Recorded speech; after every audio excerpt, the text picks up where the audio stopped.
Every time I see people asking, is there competition in the biomedical science career space in the UK?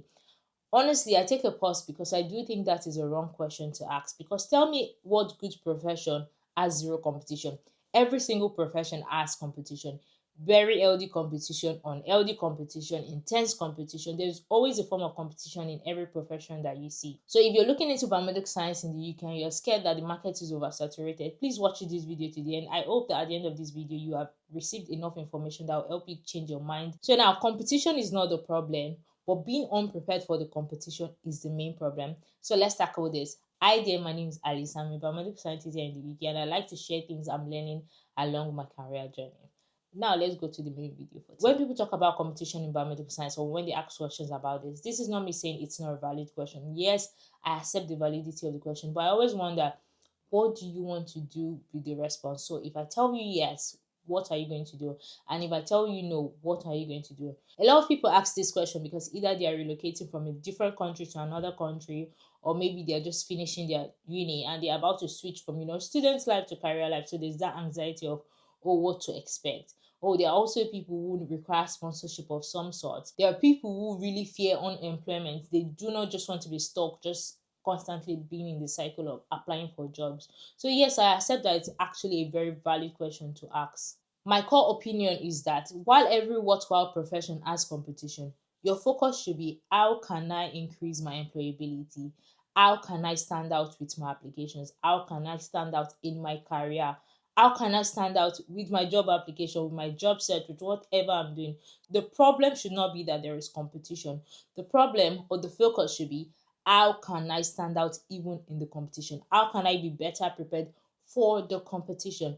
That should be the goal. That should be the focus. Now, the competition is strongest at entry level roles. So you see roles like band 5, band 6 roles. That is where you see the most saturation when it comes to biomedical science. And that is because many people are graduating every year from the biomedical science program around multiple universities. More people are finishing their bachelor's degree, their master's degree, and they're trying to come into the lab or come into the 9 to 5 or the corporate world, as we call it.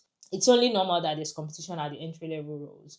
So a lot of times you see a competition for the training roles, for the band 5 roles, also for the band 6 roles, because for some certain people, if you need sponsorship of any sort, most likely your target is going to be band 6 roles, because due to the policies or the UK laws and policies, those are the roles where you can easily be sponsored based on salary threshold. Before I go further, I also want to mention this is something that many people might not know, but not every department in biomedical science also experience the same level of pressure or competition, or I'll just leave it as pressure and competition as other departments. So not all departments are equal. If you are a biomedical scientist or you're in biomedical science, you know there's hematology, there's microbiology, there's histopathology or cellular pathology.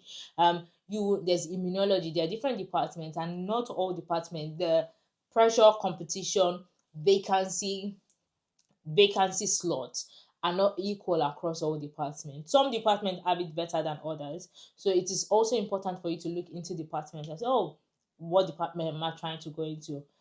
What do I need to stand out in this kind of department? Like, also find out the competition level of whatever specialty or department you're trying to enter. Why do people struggle to get jobs? Why is it that regardless of competition, why are people not getting jobs? The truth is, the lack of job or vacancies are not always the issue. Yes, that can be an issue sometimes. I think I'll be wrong to say, oh, at every single point in time, you will always find jobs. But the honest truth is that lack of jobs or lack of vacancies are not always the issue. Some people don't get jobs because they have weak applications. Some people don't get jobs because they have poor interview skills. Some people don't get jobs because they are just applying wrongly.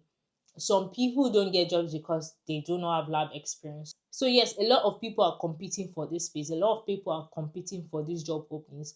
But the truth is that, is everybody competing strategically? The people who are competing strategically are getting the jobs.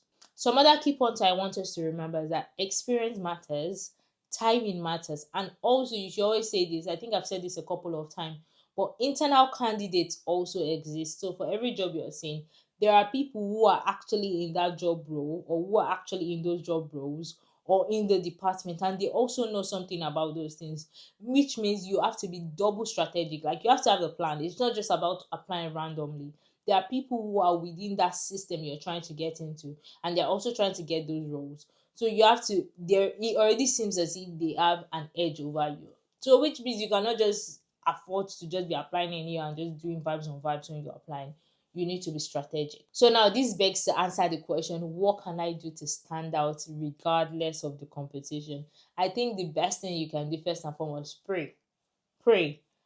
I am big on prayer. But then also it's also important for you to have the skills. You have to always ensure that you have the necessary skills required for the jobs you're applying for. Do you have the experience? Do you have automation knowledge, quality management, ISO understanding, digital skills? These are things you're going to need in the jobs you're going to be applying for. These are things that no one wants to start teaching you from the basics. No one is going to sit you down to start learning this. They expect that you have a certain level of these skills for you to apply for this job. So start owning your skills. It's not enough to know ISO 15189.